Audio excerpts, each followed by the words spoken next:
Williams and his followers went on to settle in, and I can't pronounce this, Narragansett Bay in Rhode Island.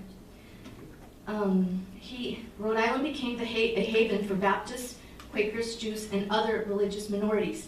Nearly a century after his death, nearly 100 years later, after Roger Williams died, the notion of a wall of separation between church and state inspired the founders of the United States, who incorporated it into the U.S. Constitution and the Bill of Rights. So I say please continue with whatever the school district finds and deems critical in the classroom teaching about tolerance and acceptance.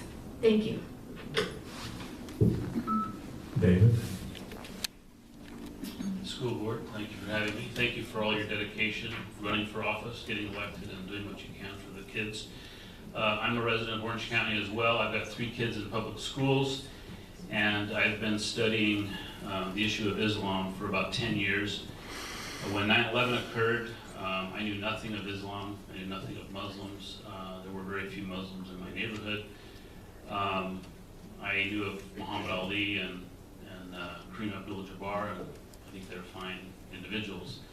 But in my studies, what I found was that what you've been hearing tonight, this dualistic Quran and the issue that we have in the world today, where you have two groups of Muslims that causes us a problem in our country, because there's a percentage of them that don't want to be westernized, and they have different values, and it obviously manifests itself in sometimes deadly ways.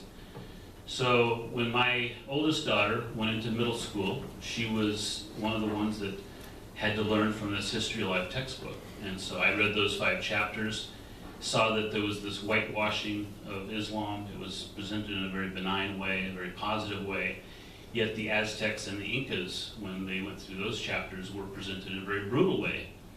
And what I would like to see is the Islamic text actually show proper history, so that the kids don't grow up with this idea that the 1400 years of Islam is something that's been very peaceful, and that it's been a gradual spread across the globe, and in fact has been done at the hands of jihad.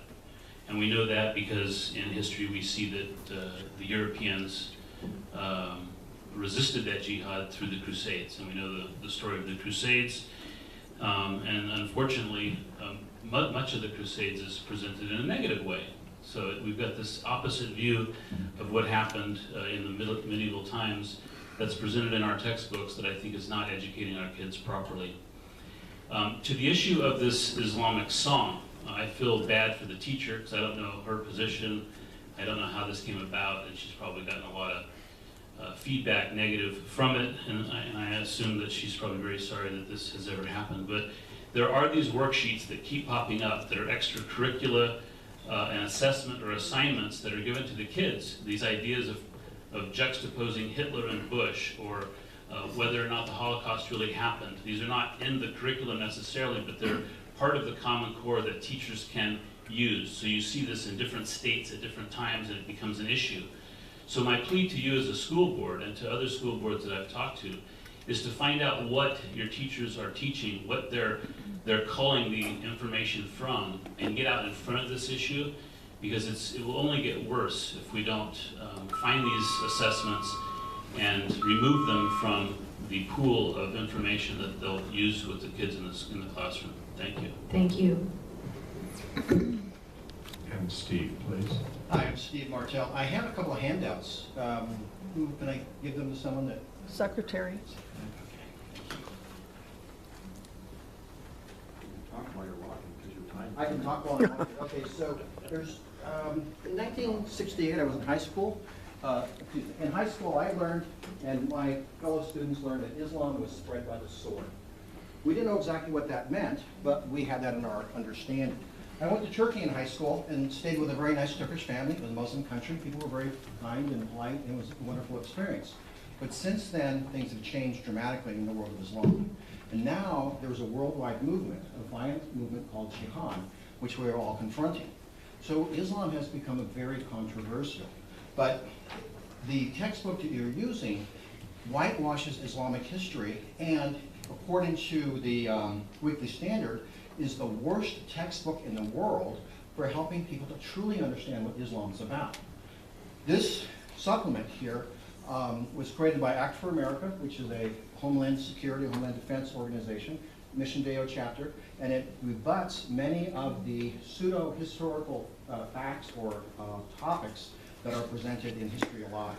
What you'll find if you review History Alive with an open mind is much of what they present as Islamic history is in fact Islamic religious tradition that has no foundation in any sort of accurate historical research. There's no source documents, there's no archaeological facts that prove what they're saying. It's really the beliefs or the legends of Islam. So it's teaching more the Islamic worldview and belief system and religion than it is historical facts. So I think it's important, and I appreciate the work you're doing, but I think it's important for all of us in America to get an understanding of what's really going on. It's a controversial subject, and to whitewash Islam today and pretend it's a religion of peace and it's spread through Muhammad's great example, which goes to the types of things we'll say in the book, in your textbook, it's very, very dangerous to our society for people not to have a clear, balanced, and fair understanding of the true history, the true doctrines of Islam. There's the 5 pillars that you teach. You don't teach the foundation of Islam in this book. The foundation, of course, is jihad. Without violent jihad, there would be no Islam. As Doris pointed out, until Muhammad converted over to militaristic actions and violent jihad, had very small followings. But their system has a DNA that's very, very difficult to fight. ISIS today is the embodiment of the traditional values and beliefs that were founded in Islam, which is violent jihad until we either surrender, convert to Islam, or live as third-class citizens. And I believe we have an obligation to future generations to make sure they all know that we are Americans and we will fight for our freedom. Thank you very much. President Clayton Harlan, I believe that concludes our public speakers for the first part tonight. Thank you. We're now going to move to L Communications, L1 Written Communications.